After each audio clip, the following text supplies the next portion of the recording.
بسم اللہ الرحمن الرحیم نحمده ونصلی علی رسولہ الکریم وصحبہ اجمعین۔ ناظرین گرامی قدر، لائیو نشریات کے سلسلہ ذوق مطالعہ میں ایک دفعہ پھر حاضر خدمت ہوں۔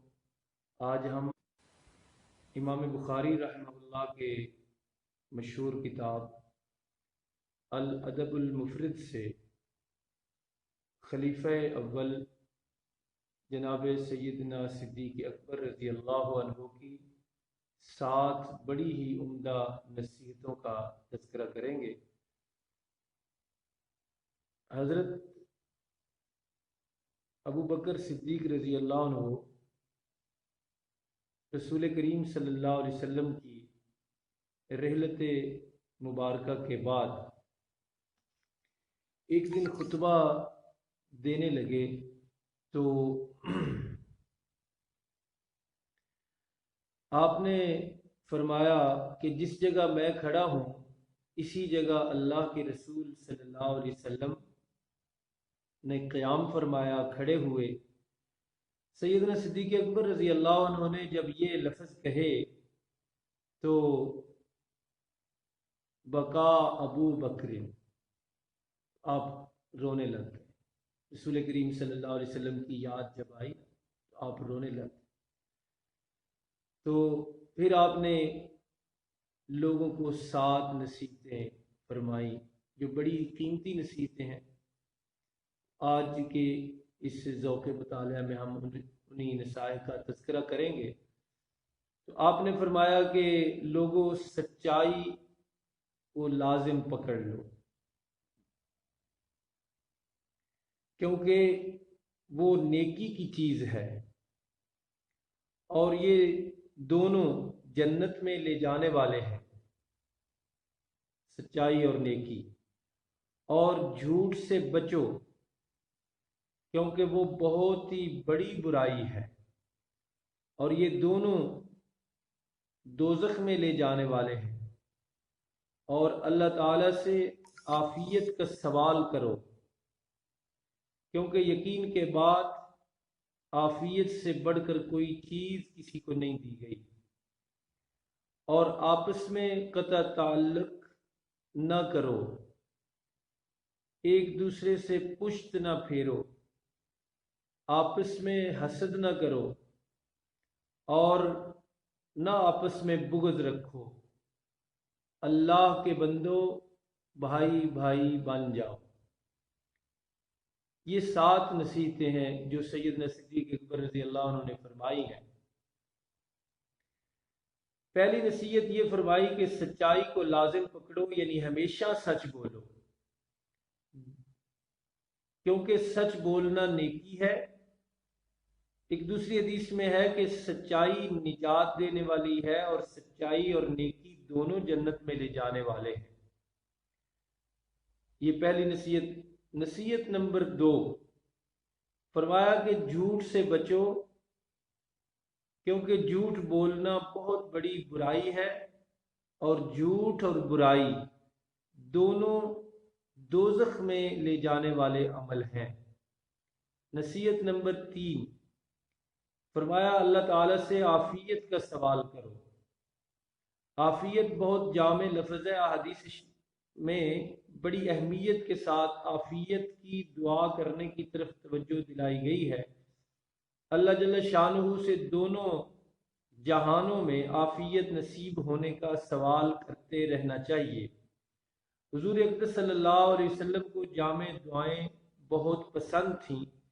جامع اس کو کہا جاتا ہے جس کے الفاظ مختصر ہوں اور معنی اور مفہوم کے اعتبار سے خیر و برکت کی بہت سی قسموں کو شامل ہو۔ چونکہ عافیت میں دنیا و آخرت کی ہر چیز آ جاتی ہے، اس لیے عافیت کی دعا کرنا آپ صلی اللہ علیہ وسلم کو بڑا پسند تھا۔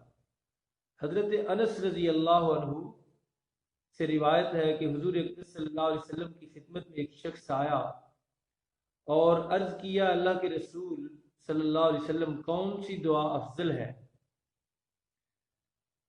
آپ صلی اللہ علیہ وسلم نے فرمایا، تو اپنے رب سے دنیا و آخرت میں عافیت اور معافات یعنی گناہوں سے درگزر کا سوال کر۔ وہ دوسرے دن پھر آیا اور وہی سوال کیا کہ اے اللہ کے رسول صلی اللہ علیہ وسلم، کون سی دعا افضل ہے؟ میرے آقا نے فرمایا وہی جواب دیا آپ نے۔ وہ شخص تیسرے دن پھر حاضر خدمت ہوا، اس نے وہی سوال کیا، آپ صلی اللہ علیہ وسلم نے پھر وہی جواب دیا اور ارشاد فرمایا جب تجھے دنیا و آخرت میں عافیت اور معافات نصیب ہو گئی تو کامیاب ہو گیا۔ لہذا اس دعا کو معمولی نہ سمجھ، دنیا و آخرت کی حاجتوں اور ضرورتوں کو پورا کرنے کے لیے اجمالی طور پر جامع دعا کے اعتبار سے یہ دعا سب دعاؤں سے افضل ہے۔ نصیحت نمبر 4، آپ رضی اللہ عنہ نے فرمایا کہ آپس میں قطع تعلق نہ کرو، تعلق نہ توڑو، رشتہ داری نہ توڑو، دوستی ہے تو اس کا تعلق ختم نہ کرو اور ایک دوسرے سے پشت نہ پھیرو۔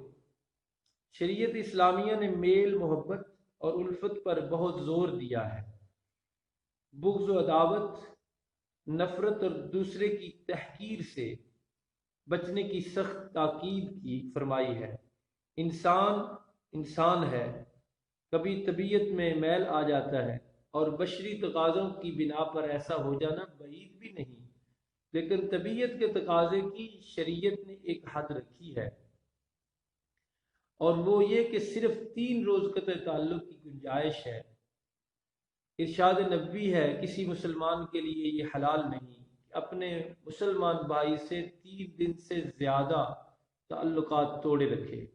اگر 3 دن سے زیادہ تعلقات توڑے رکھے اور اس درمیان مر جائے تو دوزخ میں جائے گا۔ نصیحت نمبر 5 یہ فرمائی کہ آپس میں حسد نہ کرو۔ ایک حدیث میں ہے کہ سرور عالم صلی اللہ علیہ وسلم نے ارشاد فرمایا کہ حسد سے بچو، کیونکہ وہ نیکیوں کو اس طرح کھا جاتا ہے جیسے آگ لکڑیوں کو کھا جاتی ہے۔ علماء امت نے فرمایا ہے کہ حسد بالاجماع حرام ہے۔ حسد کے حرام ہونے کی ایک سب سے بڑی وجہ یہ ہے کہ جس کو اللہ تعالیٰ نے کچھ دیا ہے حکمت کے بغیر نہیں دیا۔ اب جو حسد کرنے والا یہ چاہتا ہے کہ یہ نعمت فلاں شخص کے پاس نہ رہے تو وہ در حقیقت پر اللہ پر اعتراض کر رہا ہے کہ اس نے اسے یہ کیوں دے دیا ہے، اور حکمت کے خلاف اس کو اس مال میں کیوں رکھا۔ ظاہر ہے کہ مخلوق کو خالق کے کام میں دخل دینے کا کچھ حق نہیں، اور نہ ہی مخلوق اس لائق ہے کہ اس کو یہ حق دیا جائے۔ جب کسی کو حسد ہو جاتا ہے تو جس سے حسد کرتا ہے اس کو نقصان پہنچانے کے درپے رہتا ہے، اس کی غیبت کرتا ہے، اس کو جانی مالی نقصان پہنچانے کی فکر میں رہتا ہے، جس کی وجہ سے بڑے بڑے گناہوں میں گر جاتا ہے۔ پھر اول تو نیکی کرنے کا موقع ہی نہیں ملتا، اور اگر کوئی نیکی کر گزرتا ہے تو چونکہ وہ آخرت میں اسے ملے گی جس سے حسد کیا ہے، تو نیکی کا کرنا نہ کرنا برابر ہو گیا۔ حاسد دنیا و آخرت میں اپنا برا کرتا ہے، نیکیوں سے بھی محروم رہتا ہے، اور کوئی نیکی ہو بھی جاتی ہے تو حسد کی آگ سے راکھ بنا لیتا ہے۔ دنیا میں حاسد کے لیے ایک عذاب ہے، اور وہ کیا ہے؟ حسد کی آگ حاسد کے سینے میں بھڑکتی رہتی ہے، اور جس سے حسد کیا ہے اس کا کچھ بھی نہیں بگڑتا۔ کیسا اچھا کلمہ حکمت ہے جو کسی نے کہا، کفا بالحاسد انہ یغتم وقت السرور کا، یعنی حاسد سے انتقام لینے کے خیال میں پڑنے کی ضرورت نہیں، اس سے یہی انتقام کافی ہے کہ تم کو جب خوشی ہوتی ہے تو اس خوشی کی وجہ سے وہ رنج میں مبتلا ہو جاتا ہے۔ سیدنا صدیق اکبر رضی اللہ عنہ نے 6ٹھی نصیحت یہ فرمائی کہ آپس میں بغض نہ رکھو، ایک حدیث میں نبی اکرم صلی اللہ علیہ وسلم نے ارشاد فرمایا کہ بغض تو مونڈنے والی چیز ہے۔ آپ نے فرمایا میں یہ نہیں کہتا کہ وہ بالوں کو مونڈتا ہے، بلکہ دین کو مونڈ دیتا ہے۔ آپ نے بغض کو دین کا مونڈنے والا فرمایا۔ تشبیہ کی وجہ یہ ہے